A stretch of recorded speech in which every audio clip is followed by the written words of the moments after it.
जवनिया जोरे तो जिद पर लागे ओड़े तो जिद पर लागे ओड़े धीरे धीरे जवनिया जोरे तो जिद पर लागे ओड़े पिया बाप कलोल कोनो करे ना मोल चढ़ल जोबन को जवानी के सुरूर हो पलमा गइल बड़ी दूर हो रे सखी पलमा गइल बड़ी दूर हो पलमा गइल बड़ी दूर हो रे सखी पलमा गइल बड़ी दूर हो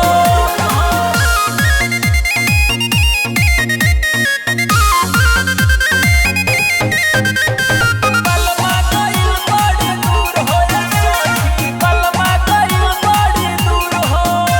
ना होला मिलनवा ई दोसरा के धनवा ई कबले जोगा के रखी सकी लगतावे घाटा पिसाता नया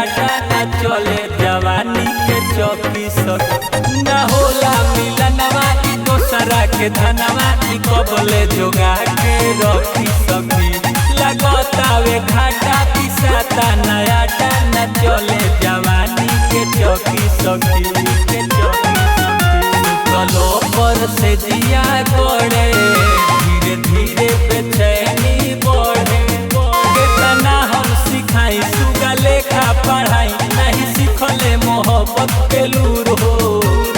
पलमा गइल बड़ी दूर हो रे सखी पलमा गइल बड़ी दूर हो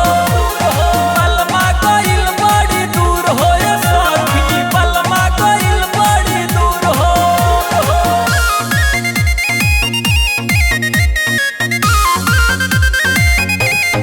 पलमा गइल बड़ी दूर हो रे सखी पलमा गइल बड़ी दूर हो